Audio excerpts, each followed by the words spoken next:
Votre réflexion sur le premier qu'on a célébré cette semaine, mardi, la fête du travail.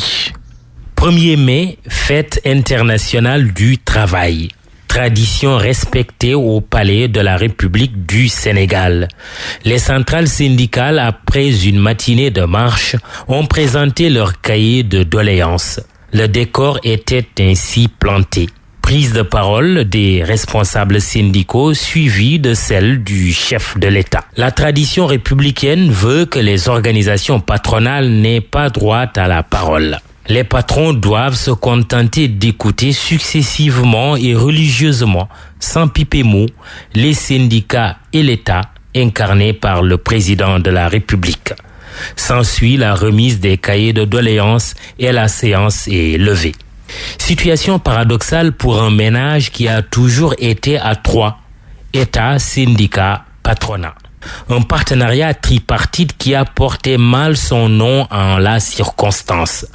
La logique ne voudrait-elle pas que le secteur privé puisse disposer de temps de parole?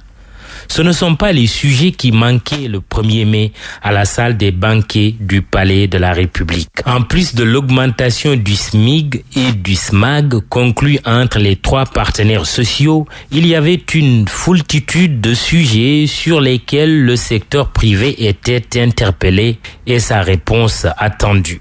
La lancinante question de l'emploi avec les emplois créés et ceux perdus, les entreprises fermées, l'adéquation formation-emploi dans un système éducatif en crise permanente, la retraite à 65 ans qui risque de se poser dans les années à venir et ses conséquences sur le chômage des jeunes, la fiscalité, la concrétisation du vieux projet de fusion IPRES, Caisse de sécurité sociale, la révision des conventions collectives.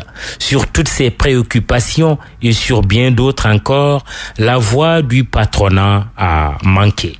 Autre question, mais pourquoi employeurs et salariés se regardent souvent en chien de faïence? Babacar, il nous semble que cet état de fait trouve son explication dans l'hostilité maladroitement entretenue entre l'employeur et l'employé.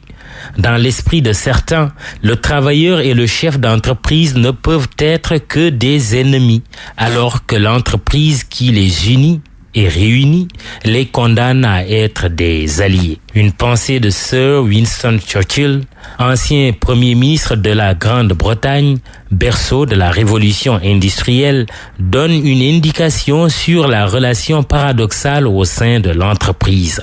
Certains considèrent le chef d'entreprise comme un loup qu'on devrait abattre. D'autres pensent que c'est une vache que l'on peut traire sans arrêt. Peu voient en lui le cheval qui tire le char. Si la saillie capitalistique du célèbre Lord britannique n'est pas fausse, il y a lieu également de relever le regard négatif que certains posent sur le travailleur qui, à leurs yeux, n'est travailleur que pour être taillable et corvéable à merci. Dans une bonne disposition des choses, croyons-nous naïvement, le cheval et le char doivent être d'égale dignité. S'il est vrai qu'il n'y a pas d'entreprise employeur sans travailleur, il est aussi vrai qu'il n'y a point de travailleur sans entreprise.